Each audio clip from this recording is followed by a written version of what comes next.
សួស្តីបងប្អូនអតិថិជន PSC ទាំងអស់គ្នាថ្ងៃនេះជួបជាមួយនឹងនាងខ្ញុំសម្រាប់ Vlog របស់ PSC ប៉ុន្តែសកម្មភាពរបស់យើងថ្ងៃនេះគឺខុសពីម្ដងបន្តិចនាងខ្ញុំនឹងមិនបង្ហាញអំពីមុខម្ហូបឬក៏ភេសជ្ជៈដូចសពមួយដងទៀតទេថ្ងៃនេះសូមនាំចំណេះអារម្មណ៍បងប្អូនប្រិយមិត្តរបស់ PSC យើងមកកាន់ទំព័រមួយផ្សេងទៀតដែលស្ដីអំពីការចែករំលែកក្តីស្រឡាញ់នៅក្នុងជីវិតរបស់យើងសម្រាប់ការចែករំលែកក្តីស្រឡាញ់ឬក៏ចង់បង្ហាញការស្រឡាញ់មិនមែនទាល់តែនិយាយចេញទៅហៅតែស្រឡាញ់ទេជាក់ស្ដែងយើងអាចបង្ហាញតាមរយៈសកម្មភាពតូចៗប៉ុន្តែវាពិតជាមានឥទ្ធិពលឬក៏អត្ថន័យសម្រាប់យើងខ្លួនឯងឬក៏មនុស្សជុំវិញរបស់យើងផងដែរហើយនៅក្នុងវីដេអូនេះដែរសម្រាប់ PSC Coffee យើងបានធ្វើសកម្មភាពសប្បុរសធម៌ប៉ុន្តែការដែលយើងធ្វើមិនមែនដើម្បីបង្ហាញឲ្យអ្នកនរគ្នាដឹងថាយើងមានចិត្តស្មោះឬក៏វាជាសកម្មភាពដែលយើងធ្វើដើម្បីសង្គមតែនៅលើ social media តែប៉ុណ្ណោះទេជាក់ស្ដែងវាគឺជាការចែករំលែកក្តីស្រឡាញ់ដ៏កក់ក្ដៅមួយដែលយើងចង់ធ្វើដោយចិត្តស្មោះទៅកាន់បងប្អូនដែលកំពុងតែជួបការលំបាកជាពិសេសកុមារតូចៗដែលជាកុមារកំព្រាដែលស្ថិតនៅក្នុងចំនួនមេឈើជាក់ស្ដែងនៅក្នុងកម្មវិធី Charity Food Festival ហ្នឹងអាហារសប្បុរសធម៌ហ្នឹងគឺ PSC បាន commit តាំងចិត្តយ៉ាងខ្ពស់ថាសម្រាប់ចំណូលដែលទទួលបានពួកយើងនឹងចែករំលែកក្តីស្រឡាញ់ទៅកាន់អ្នកណាមួយដែលអត់ទទួលបាននៅការ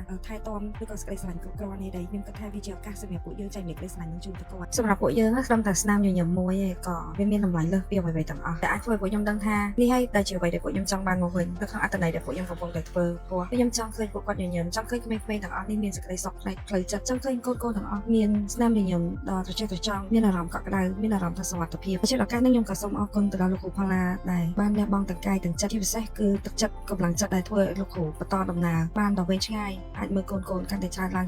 អាចធ្វើឲ្យកូនៗរស់នៅកាន់តែមានគុណភាពនៅក្នុងជីវិតរបស់គេហើយភាពកក់ក្ដៅដែលប៉ះពាល់ឲ្យកូនៗបានសុខទៅគ្រប់គ្នាយើងអាចមើលឃើញតាមរយៈស្នាមញញឹមរបស់កូនៗទាំងអស់ហ្នឹងបងអូនហើយជាចុងក្រោយនេះខ្ញុំក៏សូមអរគុណយ៉ាងជ្រាលជ្រៅទៅកាន់អតិថិជនរបស់ PSC ទាំងអស់ជាពិសេសពូលោកមីងលោកតាលោកយាយបងប្អូនទាំងអស់ដែលបានចូលរួមចំណែកនៅក្នុងការចូលរួមគ្រប់គ្រងអាហាររបស់យើងកាលពីយើងតាំងពីមុននៅក្នុងកម្មវិធីអាហារសប្បុរសធម៌ក្នុងការដឹកនាំរបស់ CCPP ផងដែរ